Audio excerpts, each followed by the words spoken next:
22 days for a six-pack? Well, okay, let's be clear here. If you look like this right now, then 22 days is not going to deliver your six-pack. But hold on, I got some encouraging news for you too. You can actually get a six-pack to show at much higher body fat levels than maybe you thought. Like even in the mid-teens, you could actually see, not necessarily a real sharp six-pack, but you can see them. So that's the first part. The second thing though is we know that if you follow a good nutrition plan, that you can carve away your abs more and more because you lose some of the overlying body fat. So the guy that was up in that range, he does have hope if he can kind of get that nutrition part, but it does tend to be a little difficult. I get it. But what we need to do is we need to change habits. And right now we find ourselves in a situation where changing our habits is something we're being forced to do because the world around us is forcing us to change our habits. So what we have to do is take advantage of that. And we know that 22 days is a period that allows us to actually implement changes to habits. If we could do something for 22 days, we can actually see changes. So even if you're starting out at kind of a higher level than expected here, up in the 30% range, if you do what I'm showing you here, you're going to start to adopt a new way of eating, hopefully paired up with your ability to stick to this for 22 days, which will get you on the right track and change your life. So what are we doing? We're doing an ab workout that we can all do.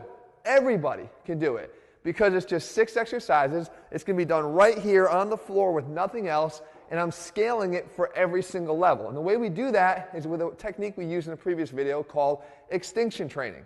And what extinction training does is it takes an ab exercise. Let's say the first one you're going to see here is called the W raise for our lower abs. The rep goal here is just 5. And if you could do 5, rest 10 seconds, you do it again. And you rest 10 seconds, and you do it again. You rest 10 seconds and you do it again. And ultimately, even the most advanced is not going to be able to recover in those 10 seconds, and they're not going to be able to get all 5. So at that point, you become extinct, you move on to the next exercise. So every exercise has either a rep or a time that you have to perform it for, and when you can't do it, then you move on. So we can see that even the beginners might just kind of get knocked out in the very first round or second round, but that's okay because there's room for improvement. So that being said, let's start going through the actual workout. And you can see the W raise here is kind of 3 parts. We're kind of letting our legs start from low towards the ground, down just halfway, back up to the top, try to clear your hips off the ground, come back down, go back to the outer leg of the W again, and then you come all the way back down again. And then you come back up and you reverse the W. So you can see with my arms here, I'm going all the way up with the legs, down just halfway, back up, lift the pelvis, down, up here, and then all the way down to the ground and repeat until you can't get all 5. As soon as you can't, you move to the next exercise. The next one here is the Black Widow knee slides, and this is something we talk about working bottom-up rotation. And you can see as I cross my knee over and drive it into that opposite elbow, I'm getting that rotation.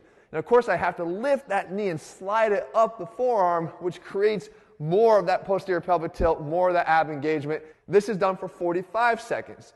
So if you get through all 45 seconds, you then rest 10 seconds and you go again. You can see it's going to be difficult for even the most advanced to do a whole hell of a lot of sets here at 45 seconds apiece with just a 10-second rest. So you are going to get caught up at some point, even if you're really advanced in your ab training.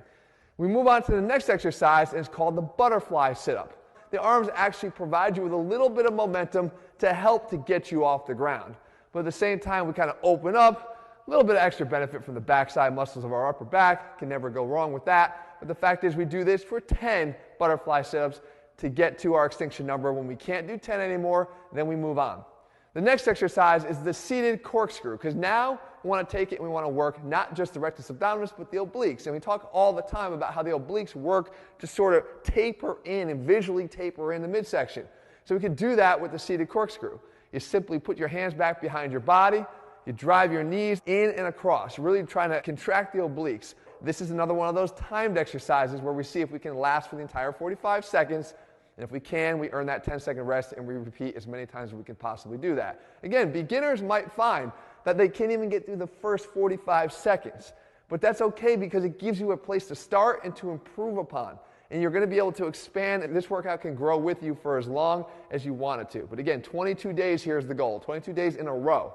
We move on to the last 2 exercises, the first of which is the levitation crunch. And I love this one for what we call top-down movements, where we're just trying to move the upper torso without moving the lower torso. And we know that that's easier to do because the weight of the legs is not one of those factors that we have to really accommodate for. And what we do is we're just trying to clear the shoulders off of the ground. You simply lift yourself up and try to clear them off the ground. And what you do is you try to hold and pause at the top. That's where the levitation part comes in for like a 1 or 2 count, where you really try to make the upper abs work and hold that contraction. 10 good quality contractions. And then finally, the workout wraps up with the sit-up elbow thrust. This is our top-down rotation move.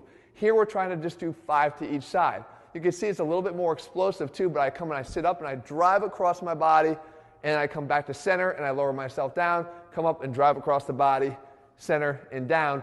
5 repetitions to each side. Again, the goal being get all 5, rest 10 seconds, and try to get 5 and 5 again. Rest 10 seconds, try to get 5 and 5 again. Again, at this point, this exercise might not have been so difficult in the beginning, but because you're doing it in a fatigued state, it's going to catch up to you, and you may not be able to do all that many rounds of 5 and 5 and 5 and 5.